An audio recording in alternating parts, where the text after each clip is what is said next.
So Priya already introduced kind of what we're talking about today, simple statistics, and hopefully there are a number of computers around the room. We're going to try to make this an interactive session, especially in the kind of second half of this. So if you didn't bring a computer, hopefully you're sitting near somebody who has one. And we'll get to some of the data sets, but if you have Excel available or something similar, that would be great. So who am I? I'm data manager, project manager at the Population Studies Center at the Institute for Social Research here on campus.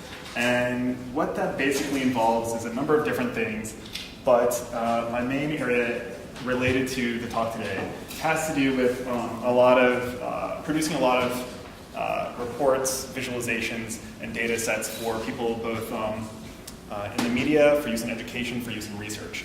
Most of the stuff is stuff that I think all that stuff at the bottom is stuff that I've done. Most of my work revolves around two major areas. One is democratizing access to social data, especially data from the US Census Bureau, such as the American Community Survey and the decennial census, which everyone seems to be familiar with. Another part of what I do is involved with increasing quantitative literacy, especially at the undergraduate level, but hopefully we can transfer some of those activities to our work today.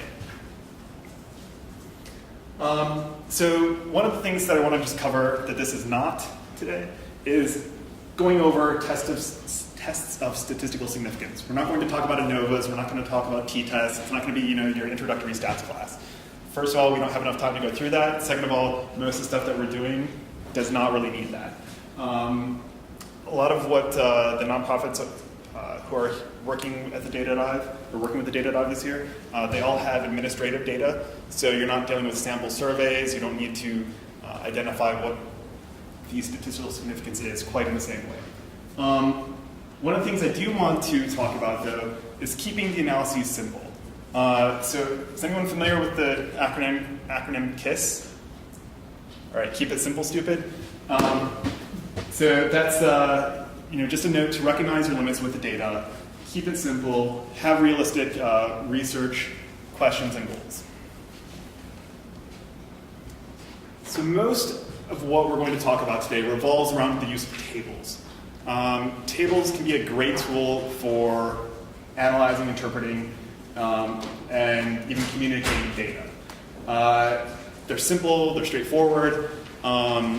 There are all sorts of things, types of tables. There are univariate, bivariate, and multivariate tables. They all have their own purposes. One of the things I like to show is the difference between frequencies and percentages. And something that I see a lot at all levels, including PhD researchers, is percentaging tables the wrong way. So a table like this at the bottom, how do you think you would percentage that? You percentage it down or across? All right, who says down? Who says across? That's a great question. That was actually going to be my point. So in this case, you'd probably be interested in percentaging across. It's probably the most common question looking at these data is what are the poverty rates for high school dropouts versus those who have a high school diploma. You might be instead interested in what percentage of those in poverty are without a high school diploma. So that might be a reason to analyze that percentaging down. But this is one of those common things where you want to identify what the independent variable is that you're trying to assess, and then percentage across that. So that's something that will come up a lot, and just pay attention to what makes the most sense. I see this a lot with people who want to look at actually poverty rates and race. And so you'll see that people will look at what percentage in poverty are white, what percentage in poverty are black, etc. When really those are largely based on the actual distribution of the population of the country as a whole. So what you really want to do is look and see what percentage of non-Hispanic whites are in poverty, what percentage of non-Hispanic blacks are in poverty, etc. All right. Tables can also be great for trend analyses. And I included these just for a couple quick reasons. One is that there are some tests over tables to look at what are kind of values that are different from the expected. It's just kind of color based on one of those statistical tests, but there are lots of programs that will kind of do that automatically for you. And then simple trend analyses don't need to just be what is the growth rate. This is just looking at the age groups from 2000 to 2010 and several ways to look at how to break that down. So you have the frequencies, the percentages or the distributions for each of those years. And then you have the numerical change, the change in the distribution, which can also be interesting, and then the growth for each one. It's just keep in mind different ways in which you can kind of look at the data. Visualizations. I know that there's going to be, I think, a workshop during the data dive on visualizations, and so I'll try to go over this very briefly. But you know, a picture's worth 1,000 words, and one of the things that I deal with is trying to put together reports that try to combine 500 words and 500 numbers. It seems to be the thing that a lot of people want. We want a lot of visualizations and few words to really explain it. Is anyone familiar with Minard's map of Napoleon's invasion of Russia? All right, we have one. So it's a little bit smaller than I had hoped, but this is one of the kind of ultimate data visualizations or infographics. And this was created at the end of the 19th century to kind of show the progress of Napoleon's invasion of Russia. And in this one small graphic, it shows spatial data, temporal data, as well as the width of this, which shows the progress from Central or Western Europe to Moscow and back of the French army. The width of it relates to the size of the army. So you can see that at the start, Napoleon had a fairly sizable army. By the time he gets back in the black, it's been decimated by both battle and weather. Below, it shows the retreat back, the falling temperature. So you have a number of different things in one little piece of one little graphic. So I don't know. This seems to be something that's very interesting, covers a lot in one small space. Couple keys though, make sure that your graphics have a point. Make sure that they have a purpose. I see a lot of line charts sometimes that really show no change, or other graphics that really just don't have a point other than they're taking up space. They're maybe nice to look at and colorful, but they don't really show anything important. I should have also mentioned, also don't mislead. Be careful when you start doing things like changing your scales, changing your the axis. If you change it from 0, make sure that that's clear. You don't want to distort the truth, lie with statistics, that sort of stuff. Quick word on pie charts. I know a lot of people still like to use pie charts. There are a lot of problems with them, and I know a lot of people I work with still like to use them. But there are a couple key things, and this is one of the things I like to show. So if you look at this pie chart, can you tell, what's important? Can you tell what, which of the slices A, B, C, D, or E is the largest? How they compare to each other? And it's kind of hard here. It's also hard to show, what percentage of the whole they really represent. It can be even worse if you offset from, the 12 o'clock position what the top slice is. It can be a little bit better if you actually include the numbers and show the values. You can see that those are all fairly close to 20% of the whole, but without the numbers there, it's really hard to show which is largest, which is smallest, and what the range is there. What could be better, those same data, it's a lot cleaner to just show it as a bar chart.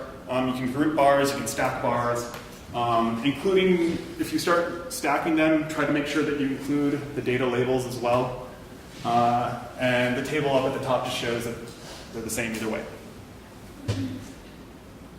So another thing that a lot of people like to look at are maps. And again, I'll try to keep this fairly quick because we'll have a workshop during the data dive. But a couple key things just to keep in mind for maps are that generally you're showing either numerical data or categorical data. When you're showing numerical data, use gradients. I see it all the time where people use the kind of kaleidoscope of colors, and so you always have to revert back to the legend to see what the actual values are, and there's no real order to it. This one, I worked with a graphic artist. She really wanted to use a lot of different colors. I got her to kind of use, for the most part, a darkening blue with the top values slightly different colors. But that's kind of a bad example. Whereas this one is showing kind of racial segregation in the Chicago area. You can see that there are categories that have kind of main color groups, and then the intensity relates to the kind of darkness of each color. All right, so on to the kind of the key for today, pivot tables. So who in the room has worked with pivot tables before? Anyone? All right, so there are a few people who've worked with pivot tables. Pivot tables are a great way for those of you who haven't worked with SAS, SPSS, R, or any other statistical programs to kind of get into introductory data analysis, to kind of jump into creating tables, summarizing tables, creating some kind of contingency tables or cross tabulations, these kind of bivariate, trivariate tables. So you're able to start off with these individual records with these with microdata, and you're able to start looking at what are the common features of them, what are the sums, the totals of the individual categories, that sort of stuff. And so it's also great. I'm a big SAS user. I sometimes use pivot tables just to kind of jump in, start looking at data without necessarily coding. One of the things that I will say though, I know one of the points of the data dive is to try to leave each of the nonprofits you're working with something that they can kind of reuse. One of the downsides of pivot tables is they aren't necessarily reusable. You have to follow, kind of the GUI interface to recreate them each time. When the data are updated, you have to go through the same kind of steps. Whereas something like SAS or R, you have code to work with. You just update the starting data set, and you're able to kind of process it all along. But again, pivot tables are great for kind of jumping into it, starting to look at different things, running a lot of quick analyses right off the bat. So I have a couple kind of screen capture videos that I'm going to show and kind of talk through. I only did the AAACF and AADL because the Ann Arbor YMCA data set is fairly limited and I didn't want to necessarily manipulate it. And so I'll run through two quick examples, and then after that we can start looking at how to analyze it on your own. So actually I can jump out of this.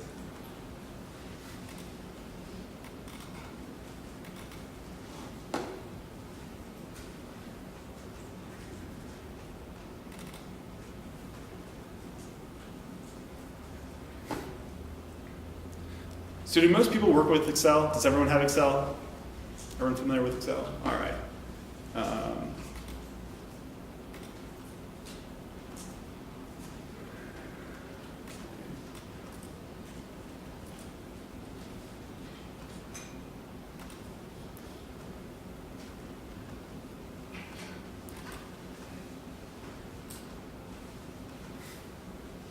All right, so this is the AAACF data.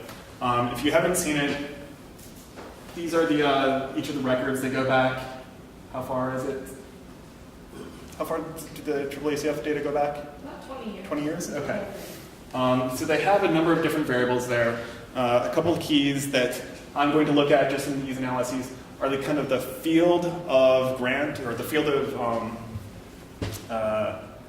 the type of grant. Is it arts? Is it other things like that? And I think there's something else, but been a little while since I've done this. But basically, the way to create a pivot table is to select the data that you want, and the amount. I think that's what I look at.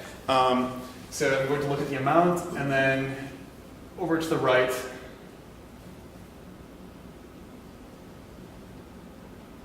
There, also city. To the right is the field of interest for the grant. And so those are the kind of the two areas I'm going to look at.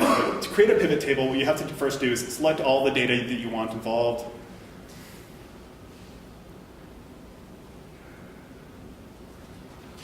So just do that, and then go to Insert up at the top, and then Pivot Table, and then just choose to make it into a new worksheet. And at this point, you can start selecting variables and how you want to run the analyses. And if I pause it right here, all of the variables are at the top right, and you see that there are 4 different areas in the grid down here. We can create row labels or row variables, column variables, and then the values, and then you can actually choose how to filter the results as well. So if, for example, you want to filter based on the field of interest for the grant, you could do that there, but instead I think we're going to use that for the table. So if I remember correctly, I think this original spreadsheet is something like 2,000 records roughly. And what you're able to do with this is basically choose field of interest, throw it down into row variables. All of those are populated on the left. And then if you wanted to look at what the average amount is for each of the grants, or what the sum total is for each of those, so this shows the sum kind of by default. You could change that fairly easily. I'm going to do, I think, here, and do the count. So the number of grants that have been awarded in each type. It's easy to kind of run through that. You can actually then create multiple different things. So you can have the count of the awards. You can then have the average amount, and then you could have the sum total of the amount for all of those. So beyond that, it's fairly easy to also then add in extra variables. So let's say you wanted to break down some of those a little bit more. Let's say you were interested in not only the field of interest for the grant, but something related to the geography. So you can, a few quick clicks, you can add those and start to analyze, a little bit deeper.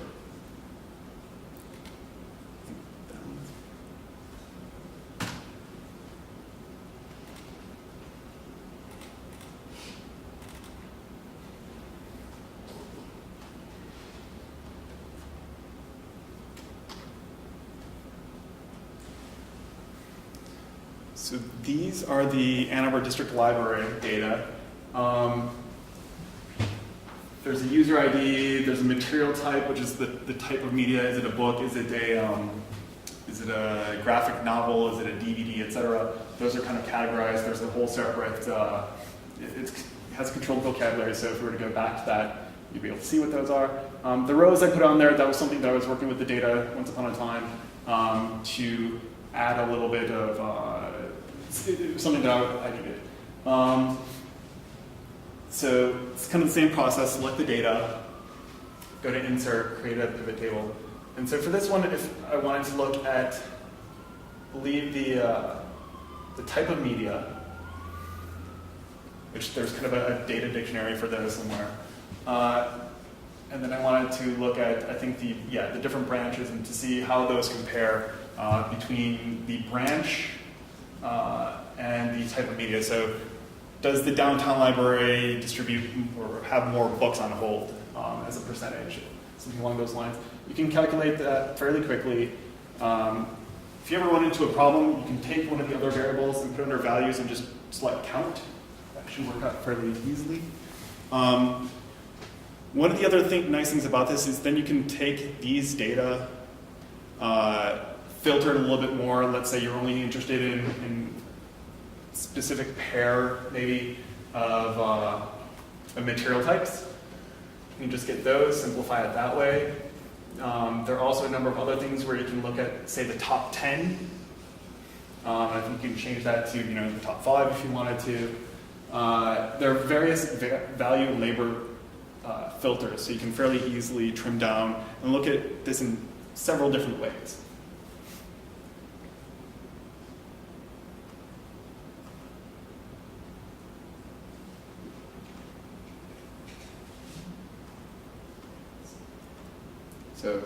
It's just showing the top 10. And it's pretty easy then to just clear those, or clear the filter. Question. Yeah. So the top 10 function doesn't sort the data, doesn't rank them? No, but you can sort them then.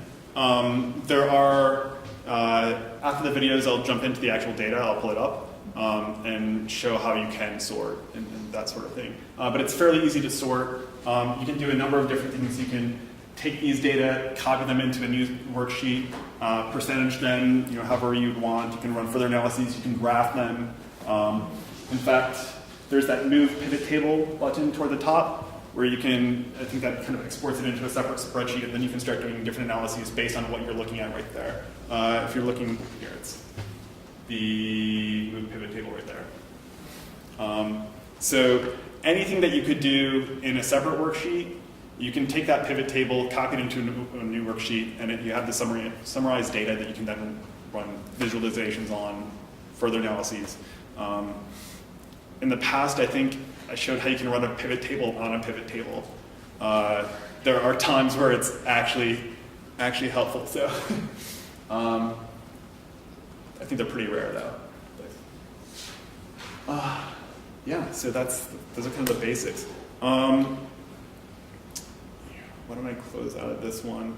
I think the rest of this is just kind of showing how you can select it, take little take pieces of it.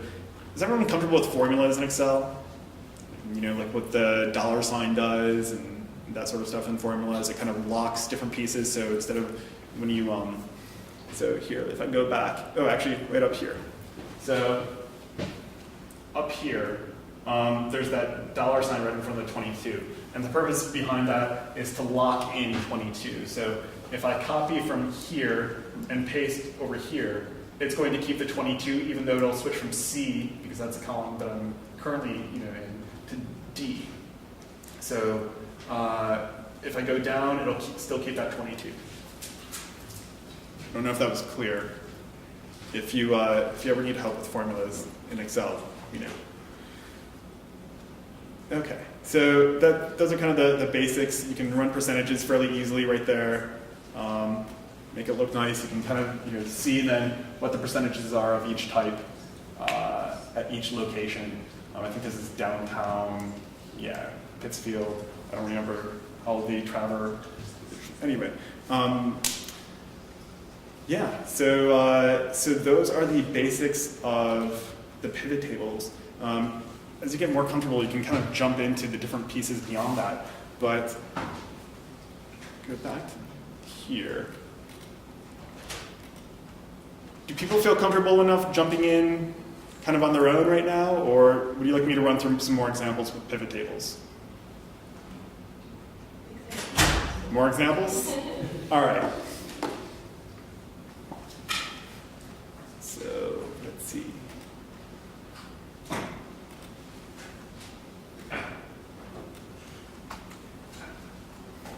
So for those who want to use the AADL data, because it's so long, I saw that the sample that was there didn't necessarily have different types of media because I think there are 4 million some records, and so instead I took a 1% sample of that. So let's see.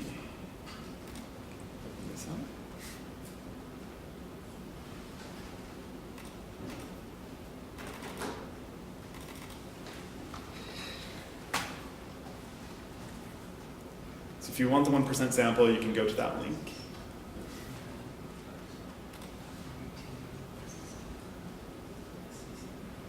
Or are you looking for the? Yeah, well, it's because it's Rails, so it's really hard to read. Oh. So the URL again? Yeah, hold on, look at this. It's goo.gl/4e2ssx.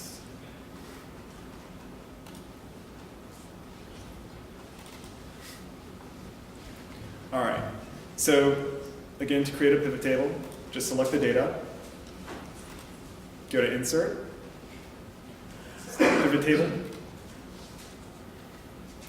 should have all the full range right there. Make sure it has new worksheet. Select OK. And that's all the variables that are in the table are right there. So let's say we wanted to look at maybe some of the top users who hold books, or who hold media. I don't remember what the letter is for the books, but you can take the user ID here. It's going to put them all there. So out of the, I think, 40,000 records, it looks like there's an average about close to 3 holds per person. Question. Yes. You're on Windows, right? Yes. It's under data. Under data. Oh, Okay, so sorry. you're on your Mac, look under data, and click.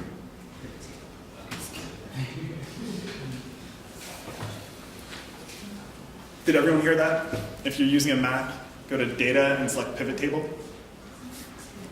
Okay.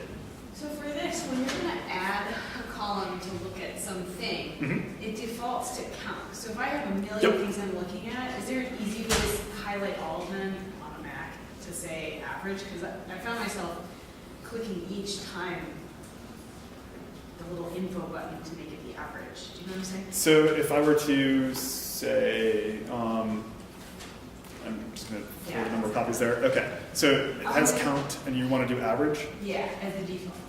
Oh, as the default.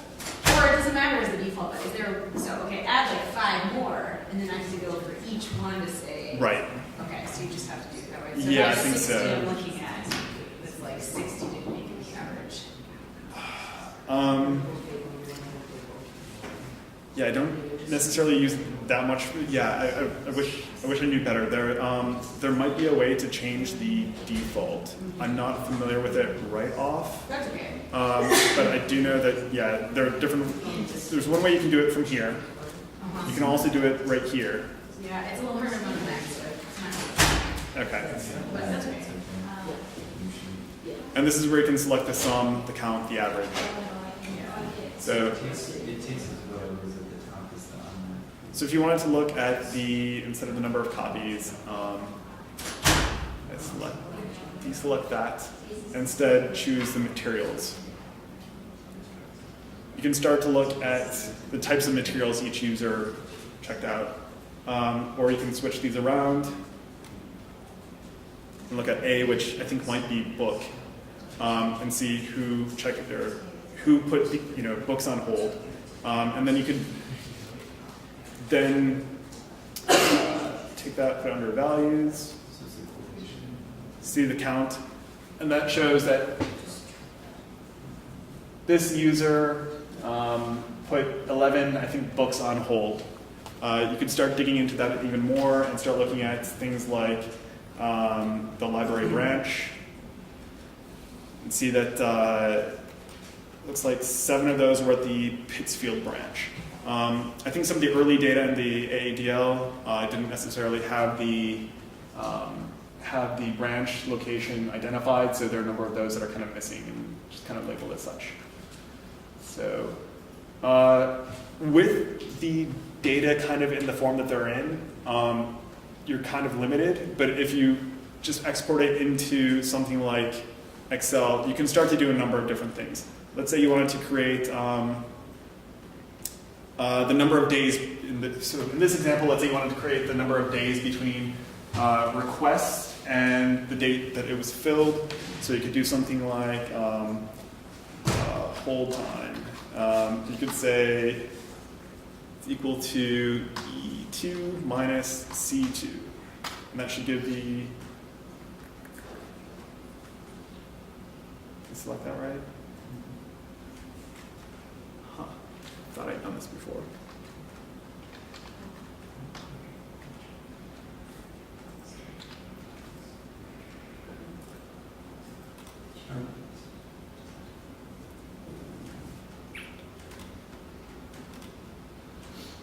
Oh, all right. Well, having a problem with this. I've done this before where I've added a new variable thrown in the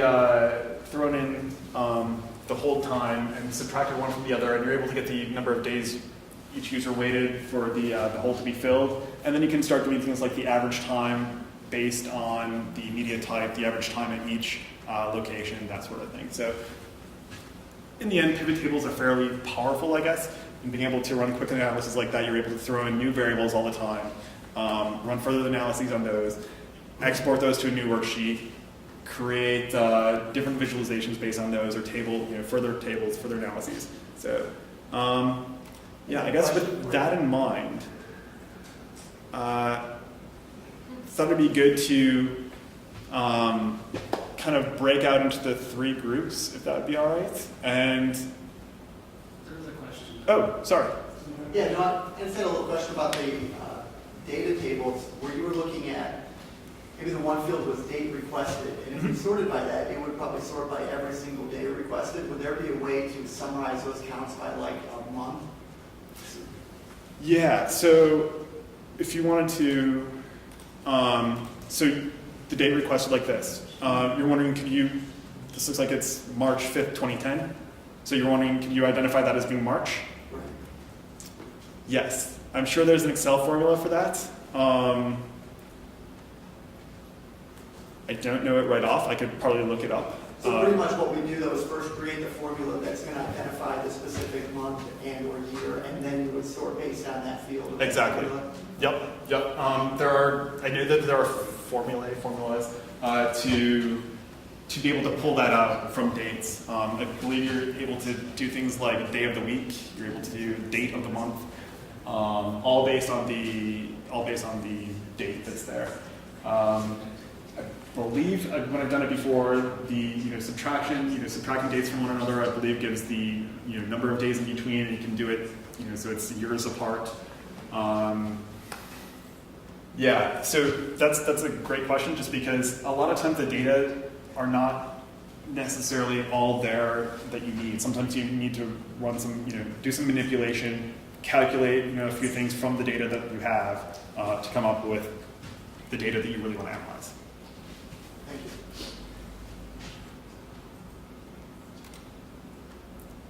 All right, so I put up 3 quick exercises that you could work through if everyone's up for it. There's one for the Ann Arbor District Library. If you were to try to identify the percentage of holds at each branch, it's a fairly simple table. The Ann Arbor YMCA, you can look at the member type by pay type. And the AAACF, you can look at city by field of interest to see if there's a difference in the field of interest for words for each city. I'll see if I can change the colors because the red doesn't show up very well. But the URLs for where you can find the data are right here. And if you open them out in Excel, and if you have any questions, I'm happy to help you work through them.